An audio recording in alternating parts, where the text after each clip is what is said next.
আমরা বলবো আল্লাহ তুমি প্রশ্ন করার আগে তোমার একটা কথা বলি, আমারে কিছু জিজ্ঞেস করো না, আমি সব করেছি। এমন কোন পাপ নাই যে পাপ আমারে দিয়ে হয় নাই। আকাশের নিচে জমিনের উপরে আমার চেয়ে বড় পাপী কেউ নাই।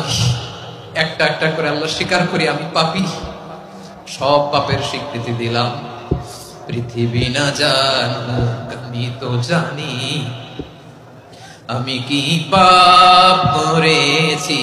হায় আমার পাপের করলে বিচার, বাঁচার আমার নাই উপায়।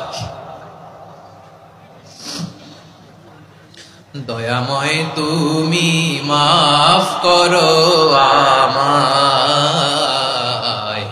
মাফ করো আমায়। আল্লাহ তাআলা যদি দয়া করে আমাদেরকে মাফ না করে, আমাদের বাঁচার কোনো উপায় নাই। আপনি কি ভেবেছেন আপনার নামাজ দিয়ে আপনি জান্নাতে যাবেন?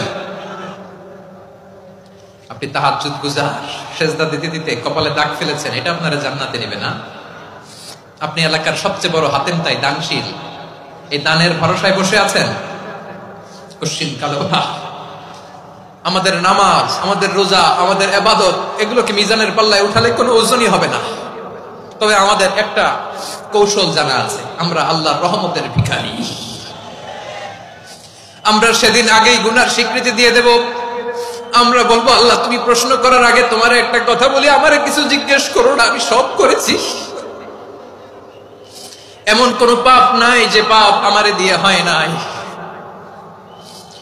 তোমার রহমত দিয়ে তুমি জান্নাতে পাঠাবা, তোমার দয়ায় জান্নাতে যেতে চাই, আমল দিয়ে না। পারবেন বলতে?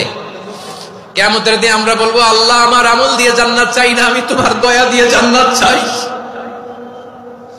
তোমার দয়া ছাড়া আমার কোনো উপায় নাই।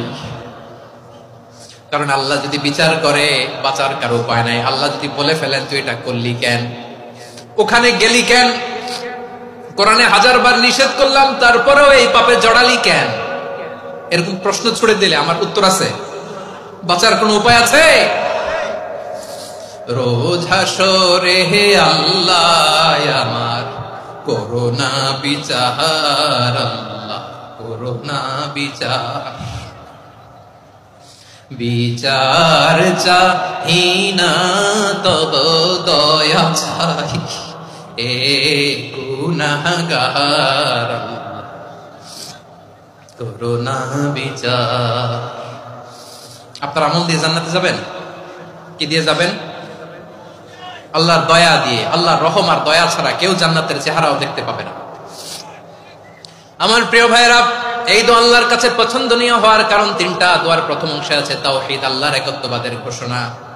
এই দোয়ার দ্বিতীয় অংশ আছে তাসবিহ, আল্লাহর প্রশংসা সূচক বাণী। এই দোয়ার 3 নাম্বার অংশ পাপের স্বীকৃতি। তাহলে আমরা সবাই গুনাহগার। আমরা আল্লাহর কাছে পাপের স্বীকৃতি দিয়ে বলবো, ও আল্লাহ ইন্নী কুনতু মিনাজ জালিমিন, আমরা জুলুম করেছি, পাপ করেছি, অন্যায় করেছি, আল্লাহ বুঝতে পারি নাই। শয়তানের ওয়াসওয়াসায় পড়ে, বন্ধুর পাল্লায় পড়ে, নফসের খায়েশ মিটাতে যে আল্লাহ করে ফেলেছি। তুমি গুনাহ না মাফ না করলে আমাদের গুনাহ মাফ করার দ্বিতীয় কেউ নাই। ঠিক কিনা বলেন? এভাবে অনুতপ্ত হয়ে যদি আল্লাহর কাছে দোয়া করেন, দেয়ালে পিঠ থেকে গেছে, কোন রাস্তা নাই বের হওয়ার, ওই মুহূর্তেও আপনাকে বিপদ থেকে উদ্ধার করবে কে? বিশ্বনবী চরম বিপদে পড়লে 2টা দোয়া পড়তেন। প্রথম হলো এটা, লা ইলাহা ইল্লা আনতা সুবহানাকা ইন্নী কুনতু মিনাল জালিমিন। এই দোয়াটা আমরা বেশি বেশি পড়ব প্রিয় ভাই। রাজি আছেন? সবাই আওয়াজ করে পড়ুন ইনশাআল্লাহ।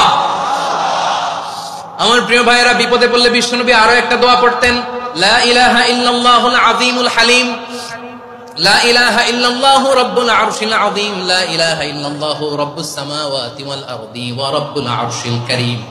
এই যে বললাম, রেকর্ড হয়ে গেছে। এখন তো আর ইনস্ট্যান্ট মুখস্থ না হলো, পরে মুখস্থ করে নেবেন। আল্লাহ ছাড়া কোনো উপাস্য নাই, তিনি সুমহান, মহা সহিষ্ণু। আল্লাহ ছাড়া কোনো উপাস্য নাই, তিনি সুমহান, আরশের অধিপতি। আল্লাহ ছাড়া কোনো উপাস্য নাই, তিনি আকাশের মালিক, জমিনের মালিক, তিনি সুবিশাল আরশের অধিপতি। সুবহানাল্লাহ পড়েন। এই দোয়াটা কেউ যদি পড়ে যদি এর ওসিলা করে দোয়া করে, তাকে বিপদ থেকে মুক্তি দেয় কে? মনে থাকবে আপনাদের? তাহলে বিপদের প্রথম ধাক্কায় কি যেন পড়তে হয়? ইন্না লিল্লাহ। তারপরে কি বলে আল্লাহর কাছে নিজেকে সঁপে দিতে হয়? দেয়ালে পিঠ থেকে গেলে লা ইলাহা ইল্লা আনতা সুবহানাকা ইন্নী কুনতু মিনাজ জালিমিন। দুই নম্বর হচ্ছে লা ইলাহা ইল্লাল্লাহুল আযীমুল হালিম, লা ইলাহা ইল্লাল্লাহু রাব্বুল আরশিল আযীম, লা ইলাহা ইল্লাল্লাহু রাব্বুস সামাওয়াতি ওয়াল আরদি ওয়া রাব্বুল আরশিল কারীম। মনে থাকবে? ইনশাআল্লাহ বলেন সবাই, আওয়াজ করে সবাই ইনশাআল্লাহ। অনেক সময় এমন হয়, হঠাৎ বিপদের সম্মুখীন হই, আমরা রেডি হয়ে বের হইছি অফিসে, হঠাৎ অ্যাক্সিডেন্টে পড়ে যাই, হঠাৎ পেটের ব্যথায়